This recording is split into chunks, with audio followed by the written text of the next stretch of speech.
You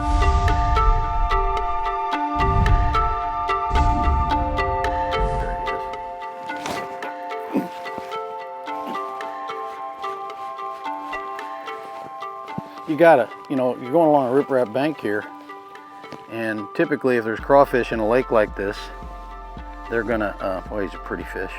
Not very big, but he sure is pretty. You're gonna have a good chance to be able to pick up a fish along riprap because they're coming up to feed on crayfish. They got a lot of shad and stuff in here too, and they do the same thing, especially when they're spawning. But I went back, you're gonna love this, I went back to an old school, that's not a bad fish, chunky dude, fat, been eating good. Went back to an old school bait, and Jean LaRue makes this. It's called a Jean LaRue salt craw, and mainstay for a long time for a lot of us that used to fish the rivers and, you know, do that kind of stuff. It's a small profile bait, and use a little bitty lightweight on it, which most people probably couldn't throw, and then just expose it into the bait. So you got the little bit of the back sticking out, and it's just got a weighted hook, that's all it is. Just a small little weighted hook. And yeah, you catch one now and again. Blind hog found an acorn there. Pretty happy about that.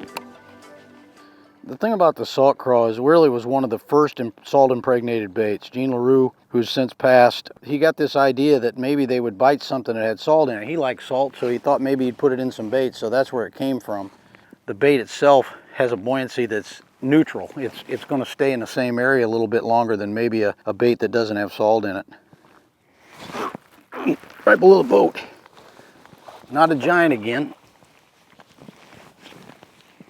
but he liked the old salt craw. Got a great shot right there of the salt craw in his head. He thought he was going to get him a free lunch, is what he thought he was going to get. You know, it's kind of funny, I guess when you get to a certain age in life, what you would do is you would go back to memories.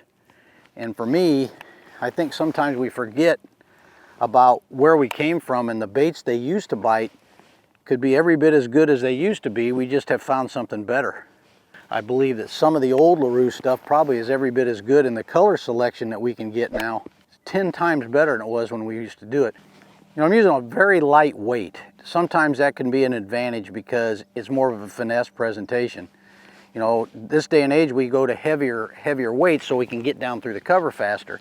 But the natural buoyancy of a salt craw or something like that is going to allow it to be able to set in the water column a little bit better and get more bites. I mean, it really should be able to allow you to get more bites. The other thing is with vegetation, we're fishing a little bit of vegetation and stick-ups and stuff in here. That natural buoyancy will keep that bait in an area that's not down in the junk. How many times have you been fishing and you make a cast and you got junk all over your bait? Well, the neat thing about having a light weight is you can fish heavier structure and heavier cover.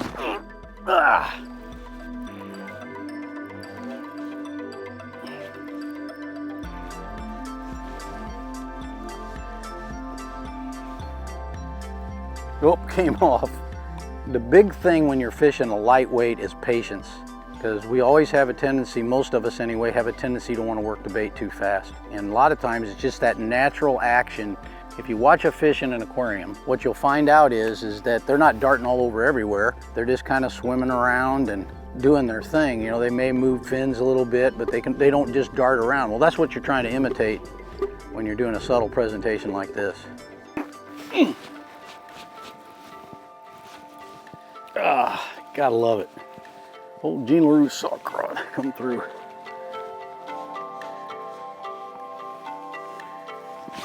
Had a baby.